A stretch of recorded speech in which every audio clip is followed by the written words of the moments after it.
આજે આપણે અભ્યાસ કરશું સંતુલન મિશ્રણના બે પ્રકારો, જેમાં એક છે સમાન સંતુલન અને બીજું છે વિષમાંગ સંતુલન. આજે આપણે સમાન સંતુલનનો અભ્યાસ કરશું. Homogeneous equilibrium. તો આ સમાન સંતુલન શું છે? તો કે જો કોઈ પ્રક્રિયા સંતુલનમાં હોય અને તેમાં રહેલા બધા જ ઘટકો એટલે કે પ્રક્રિયકોના નિપજો બધાની કલા જો સમાન હોય એટલે કે બધાની અવસ્થા સમાન હોય તો તેવા સંતુલનને સમાન સંતુલન તરીકે ઓળખવામાં આવે છે. સંતુલનમાં રહેલી પ્રક્રિયામાં બધા જ ઘટકો ની કલા સમાન હોય. સંતુલનમાં રહેલી પ્રક્રિયામાં બધા જ ઘટકોની કલા સમાન હોય તો તેવા સંતુલનને સમાંગ સંતુલન કહે છે.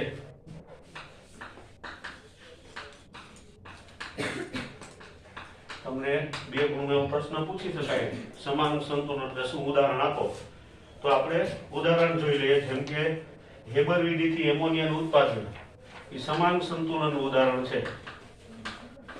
ડાયનાઇટ્રોજન અને ડાયહાઇડ્રોજન વચ્ચે પ્રક્રિયા થાય એટલે એમોનિયા બને છે.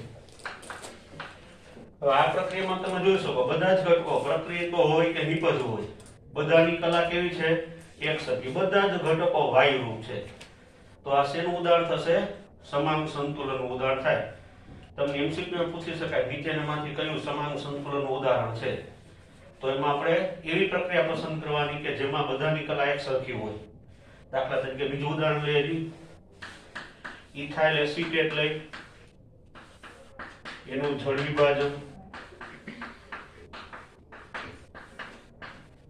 આ કાર્બનિક પદાર્થ છે ઇથાઇલ એસિટેટ.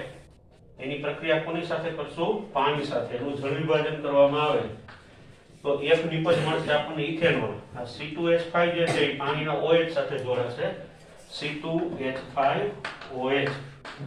ઇથેનોલ પણ લિક્વિડ ફોર્મમાં હોય અને બીજો આ છે એસિટેટ છે, એની સાથે પાણીનો હાઇડ્રોજન જોડાશે એટલે બનશે એસિટિક એસિડ CH3COOH. એ પણ પ્રવાહી અવસ્થામાં હોય છે. તો આમાં તમે જોઈ શકો કે બધા જ ઘટકો છે એ પ્રવાહી અવસ્થામાં અસ્તિત્વ ધરાવે છે. તો આ પણ સમાન સંતુલનનું ઉદાહરણ થાય. હજી એક ઉદાહરણ લઈ લે. જેમ કે ફેરિક હાઇડ્રોક્સાઇડ FeOH3. ફેરિક હાઇડ્રોક્સાઇડનું દ્રાવણ લઈએ તો એનું આયનીકરણ થઈ અને ફેરિક આયન ઉત્પન્ન થાય અને OH- આયન ઉત્પન્ન થશે. સંતુલન કરીએ તો OH 3 છે, હવે 3 કરી નાખીએ, +3 ને -3 બે બાજુ વિભાગ 0 થઈ ગયું. પણ આયનો આપણને ખબર છે કે જલીય દ્રાવણમાં આવેલા હોય એટલે કે એક્વાયસ ફોર્મમાં હોય. તો તમે જોઈ શકો અહીંયા બધા જ ઘટકો પ્રક્રિયક હોય કે નિપજ બધા જલીય દ્રાવણમાં રહેલા છે. તો આ ઉદાહરણ લીધેમાં તમે જોયું કે બધા જ ઘટકોની કલા એક સરખી છે અને જો આ પ્રક્રિયા સંતુલનમાં આવે તો કેવું સંતુલન કહેવાય? એને સમાન સંતુલન. ક્લિયર? આવો એક પ્રશ્ન તમને પૂછી શકાય. હવે આપણે જેમ સંતુલન રચના કેસીનું સૂત્ર મેળવ્યું તો બધા જ પદાર્થ જો વાયુરૂપ હોય અને આંશિક દબાણમાં આપણે સાંદ્રતા લઈએ તો કેસીના બદલે કયો સંતુલન ચાર્જ લખાય છે? કેપી. જેમ કે આ પ્રક્રિયા છે, આ પ્રક્રિયામાં જો વાયુરૂપ પદાર્થ છે તો એનો આપણે આંશિક દબાણની ગણતરી કરી શકીએ. તો આપણે કેસીની જગ્યાએ શું લખશું? કેપી. પાર્શિયલ પ્રેશર, આંશિક દબાણ, એના પરથી સંજ્ઞા શું આવી? P. કેસી હતું તો એમાં સાંદ્રતા આવતી હતી એટલે C સંજ્ઞા આવતી. કેસી કોન્સન્ટ્રેશન ઉપરથી સંજ્ઞા કેસી થઈ હતી સંતુલન રચનાનું. આને કેપી નું સૂત્ર લખવાની રીત છે, કાંઈ ફેરફાર નહીં. નિપજનું આંશિક દબાણ છેદમાં પ્રક્રિયકનું આંશિક દબાણ. નિપજનું આંશિક દબાણ નિપજ કઈ છે? તો કે એમોનિયાને લખાય આમ. આ એમોનિયાનું આંશિક દબાણ પણ એના મોલ 2 છે તો એ ક્યાં આવશે? ઘાતાંક. અને છેદમાં આવે આપણા પ્રક્રિયકો. તો નાઇટ્રોજનનું આંશિક દબાણ એને ગુણ્યા હાઇડ્રોજનનું આંશિક દબાણ. અને એની ઘાતાંક કેટલી આવશે 3 છે. આપણે જેમ કેસી નું સૂત્ર બનાવતા એ જ રીતે સેમ આનું કેસી નું સૂત્ર લખી શકાય જો એને આમે લખી શકાય. આપણે હમણાં સૂત્ર તારવશું તેમાં એ રીતે લખશું. કેસી નું સૂત્ર લઈ તો એસી આવશે સાંદ્રતા મોલારિટીમાં. તો હવે એમોનિયા તો એની આપણે અહીંયા સાંદ્રતા દર્શાવી તો હું આમે લખી શકું છું અને એનો ઘાતાંક 2. જનરલી આપણે કાઉન્સ કરીએ છીએ આપણે આ રીતે વધારે લખીએ છીએ પણ આ રીતે પણ લખી શકાય બરોબર. પછી એ રીતે નાઇટ્રોજનની સાંદ્રતા 3 હાઇડ્રોજનની સાંદ્રતા અને એની ઘાતાંક 3 તો આ રીતે લખી શકાય. તો કેસી અને કેપી સૂત્ર દર્શાવવાની રીત સરખી છે. ફેર એટલો છે કે અહીં સાંદ્રતા મોલ પ્રતિ લિટરમાં હોય અહીં આંશિક દબાણ હોય બીજો કોઈ ફરક નથી. હવે આપણા કેપી અને કેસી વચ્ચે સંબંધ દર્શાવતું સૂત્ર મેળવવાનું છે. તો હવે આપણે આ સૂત્રની સાબિતી લઈ લઈ એટલે હવે આપણો નવો પ્રશ્ન આવશે. કેપી અને કેસી વચ્ચે સંબંધ દર્શાવતું સૂત્ર મેળવો.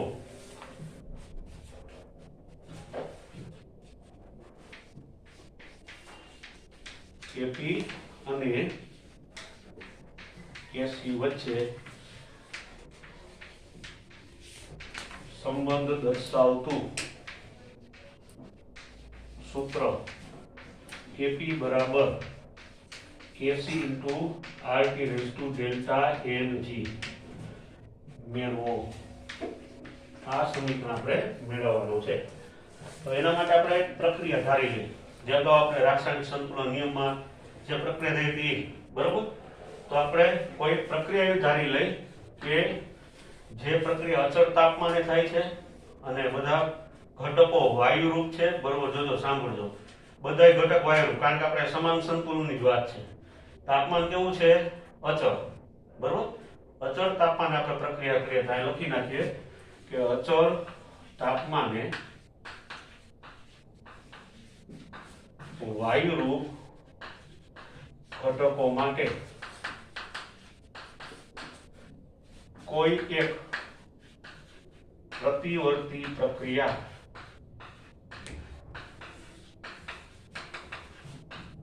નીચે મુજબ છે. આપણે આ પ્રક્રિયા લઈ લઈએ. અગાઉ જે હતી પ્રક્રિયા આપણી પણ બધાય ઘટકો વાયુરૂપ છે. આ ખાસ યાદ રાખવાનું છે કારણ કે વાયુરૂપ હોય તો આપણે કેપી નું સૂત્ર પણ દર્શાવી શકીએ એટલા માટે.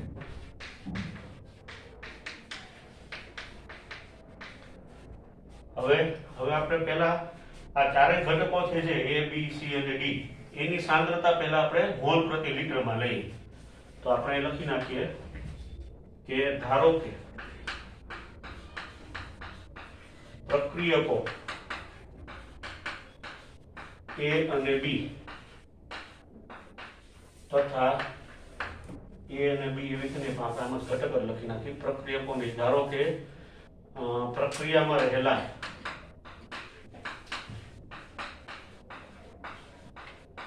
ઘટકો A, B, C અને D ની સાંદ્રતા મોલારિટીમાં અનુક્રમે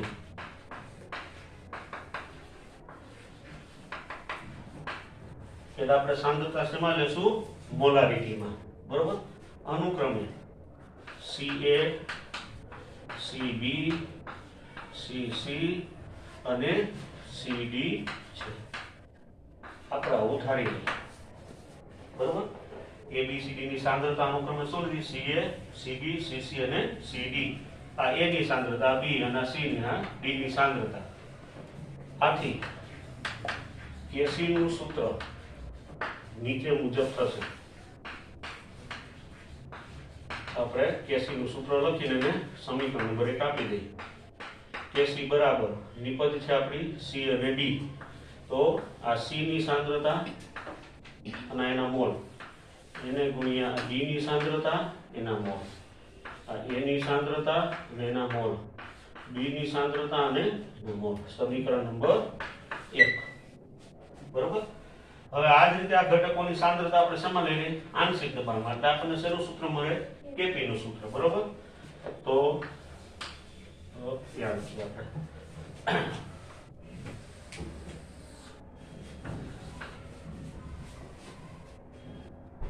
હવે ધારો કે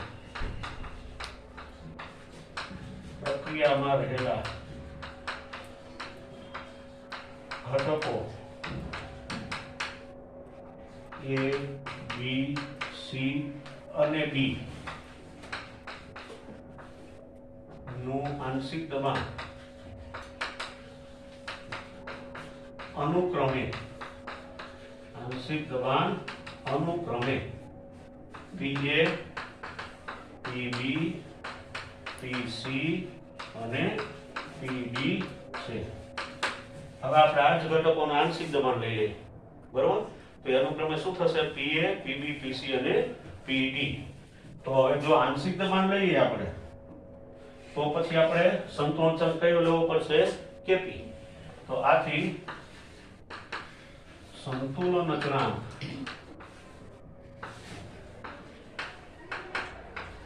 Kp નીચે મુજબ થશે. આપણે Kp નું સૂત્ર લખી નાખીએ તો સેમ આ રીતે થશે, પણ આંશિક દબાણ આવશે. C નું આંશિક દબાણ એના ઘાતાંક, B નું આંશિક દબાણ એના મોલ, A નું આંશિક દબાણ એના મોલ, B નું આંશિક દબાણ એના મોલ.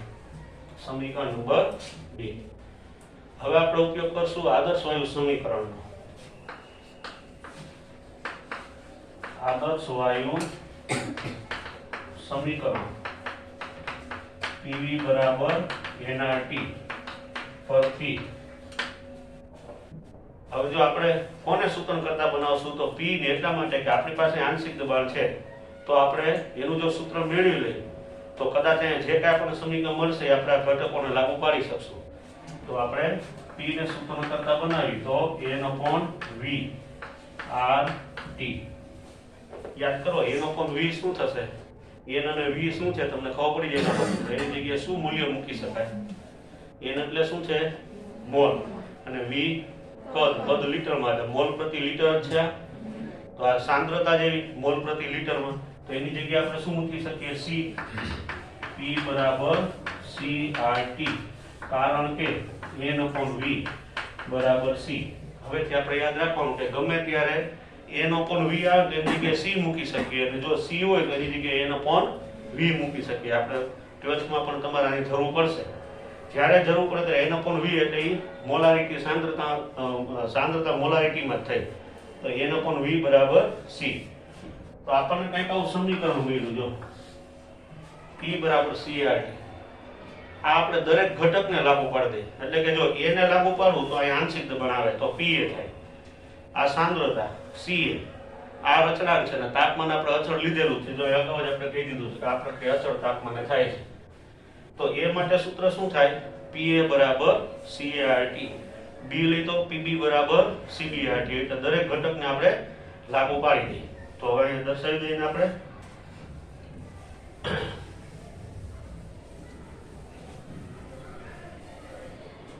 જો હવે આપણે એ ઘટક માટે લખીએ, એ લખી નાખીએ પહેલા. આ સમીકરણ દરેક ઘટકને લાગુ પાડતા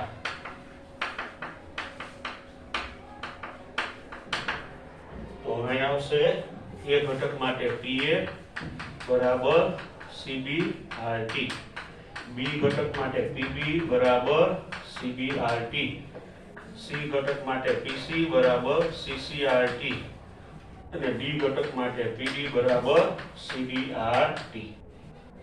રેડી? હવે જોજો આ કિંમતો આપણે કયા સમીકરણમાં મૂકી જોઈએ? 1 માં કે 2 માં? આ મારે મૂલ્યો હું કેમાં મૂકી શકું? 2 માં મૂકી શકીએ. સમીકરણ 2 માં, કારણ કે PA, PB, PC, PD છે, બરાબર? તો આપણે કિંમતો મૂકી દઈએ સમીકરણ 2 માં. આ કિંમતો સમીકરણ 2 માં દર્શાવતા તો હવે શું થઈ જશે? Kp બરાબર, જો PC છે તો PC એટલે CCRT અને એના ઉપર ઘાતાંક પાછી C છે, તો આપણે અહીં ઘાતાંક દર્શાવવું પડશે. હવે એવી રીતે આપણે D ને લાગુ કરીએ તો CBRT, D ઘાતાંક, a ને લાગુ પાડીએ તો CART એનો ઘાતાંક a, b ને લાગુ પાડીએ તો CBRT ઘાતાંક b. હવે સાદું રૂપ જ આપવાનું છે, બરોબર. હવે જો આ સાંદ્રતા છે c ની સાંદ્રતાનો ઘાતાંક કેટલો થાય c, આપણે અલગ કરી નાખીને RT નું ઘાતાંક કે c એને અલગ દર્શાવે. આપણે સાંદ્રતા વાળા મૂલ્યો ભેગા કરી દે જેથી આપણને આ સમીકરણ મળશે.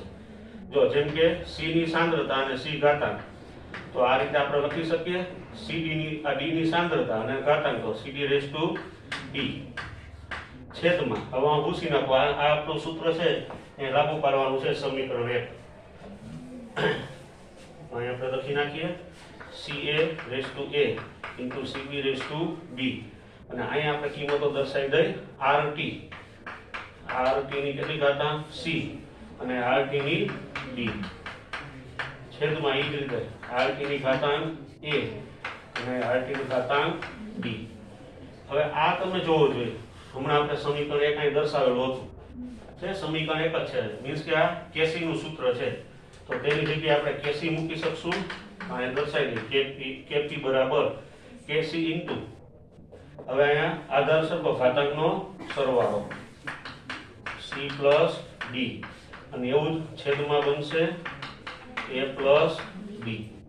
જો આપણે કેપી અને કેસી વચ્ચેનો સંબંધ મેળવવો છે, જો અહીંયા કેપી અને કેસી બંને આવી ગયા. હવે આનું સાદું આપીએ તો પાછા આધાર સરખા પણ ભાગાકારનો સંબંધ એટલે ઘાતાંકની બાદબાકી થશે. તો ચાલો હવે લઈ લઈએ.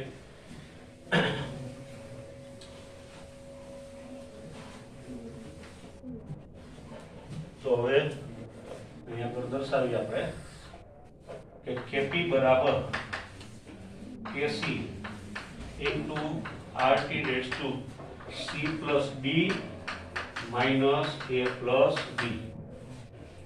હવે યાદ કરો થર્મોડાયનેમિક્સ આપણે આવું કંઈક આવી ગયું છે ને, બરોબર. અને ત્યાં પણ આપણે ડેલ્ટા n વાયુ રૂપમાં જ હતું. કયું સૂત્ર? ડેલ્ટા H બરાબર delta U plus delta nRT.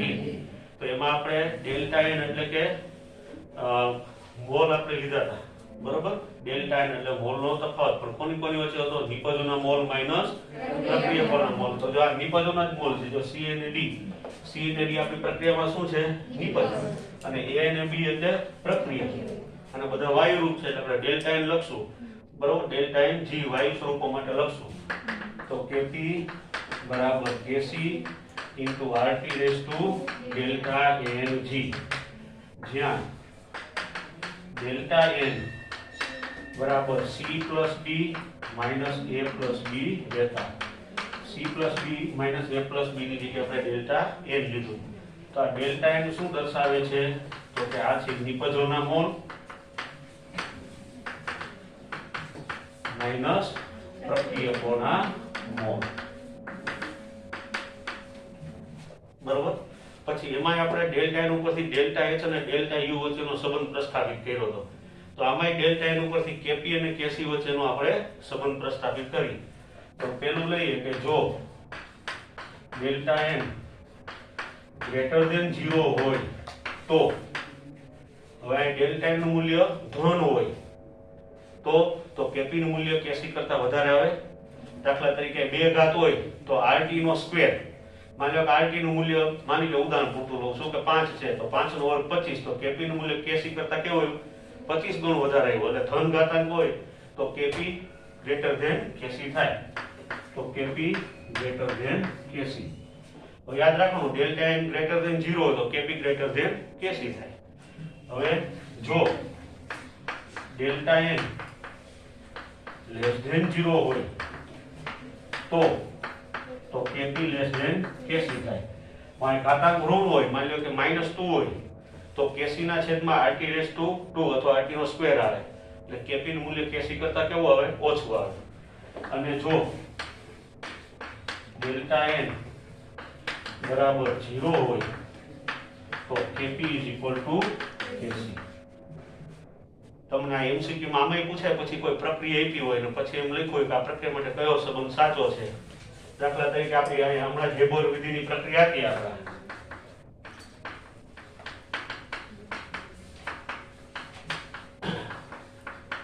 આ પ્રક્રિયા માટે પૂછે કે Kp અને Kc વચ્ચેનો કયો સંબંધ સાચો છે. A Kp greater than Kc, B Kp less than Kc, પછી C Kp બરાબર Kc અને D એક પણ નહીં. તો આના માટે Kp Kc વચ્ચેનો કયો સંબંધ આવશે? તો કે નિપજના મોલ કેટલા છે? 2. પ્રક્રિયકના મોલ 2 ને 3. તો -1 આવે ડેલ્ટા n. તો -1 આવે તો Kp લેસ ધેન Kc. તો આવી રીતે તમને MCQ માં પૂછી શકાય કે આ સમીકરણ માટે Kp અને Kc નો કયો સંબંધ સાચો છે. તો આપણું આ સમીકરણ બહુ અગત્યનું છે. આના ઉપરથી આપણે દાખલાઓ પણ આવશે અને MCQ પણ આપણને મળે. હવે આપણે જોઈ લઈએ કોયડો 7.1 જેમાં તમને એક આ પ્રક્રિયા આપેલી છે અને આ પ્રક્રિયા માટે તમારે Kc નું મૂલ્ય શોધવાનું છે. તો પહેલા આપણે Kc નું સૂત્ર બનાવવું પડે. તો સંતુલન અચળાંક Kc, સંતુલન અચળાંક Kc બરાબર એમોનિયાની સાંદ્રતા નો વર્ગ આવશે છેદમાં ડાયનાઇટ્રોજનની સાંદ્રતા એને ગુણ્યા ડાયહાઇડ્રોજનની સાંદ્રતા એનો ક્યુબ. હવે આપણને બધાની સાંદ્રતા આપી દીધી છે. જેમ કે આપણને એમોનિયાની સાંદ્રતા આપેલી છે 1.2 ગુણ્યા 10 - 2 1.2 × 10 - 2 નો સ્ક્વેર થશે. પછી ડાયનાઇટ્રોજનની સાંદ્રતા 1.5 ગુણ્યા 10 - 2 અને ડાયહાઇડ્રોજનની સાંદ્રતા છે 3 ગુણ્યા 10 - 2 એનું આવી જશે ક્યુબ. ચાલો હવે આપણે આનું સાદરૂપ આપી દઈએ. તો 1.2 નો વર્ગ કરે એટલે 1.44 થાય એને ગુણ્યા 10 - 4. આ તો એમનામ જ રહેશે. 3 નો ઘન કરશો એટલે 27 આવશે અને 2 ગુણ્યા 3 એટલે 10 - 6. હવે 1.44 એને ભાગ્યા 1.5 એને ભાગ્યા 27. માત્ર આંકડાઓ મને સાચું ખાલી કેલ્ક્યુલેશન કરી લો. 0.035 બરોબર. એને ગુણ્યા 10 આધાર ઉપર જો -2 અને -6 એટલે -8 થયા ઉપર એટલે +8 થશે. +8 અને -4 એટલે 10⁴. હવે પોઈન્ટ ખસેડી લીધો 3.5 * 10⁴. આપણે 1 ને 2 સ્થાન ખસ્યા તો અહીં 10 ની 2 ઘાત આવી જશે. આપણું Kc નું મૂલ્ય થશે. બીજું કે સંતુલન અચળાંક હોય ને એના એકમો છે એ જે તે પ્રક્રિયા અથવા તેના Kc ના સૂત્ર પર આધારિત હોય. જેમ કે આમાં આપણે મૂકેલો સાંદ્રતા મોલારિટી માપી છે તો m², પછી છેદમાં આની મોલારિટી એને ગુણ્યા m નો ક્યુબ બરોબર. તો આનું આપણે સાદુરૂપ આપી દઈએ જે આવશે એ આપણો એકમ થશે. તો અહીંયા આપણે એનો એકમ દર્શાવવાનો થાય છે અથવા તમને MCQ એકમ પૂછે તમારે બધા એકમ મૂકી દેવાના અને તમારે સાદુરૂપ આપી દેવાનું. જેમ કે 1 ને 3 4 ઘાત થઈ જાય ઉપર એટલે -4 તો m -2 થશે. આ રીતે એકમ અહીં દર્શાવી શકાય. ચાલો તો હવે લખી દઉં.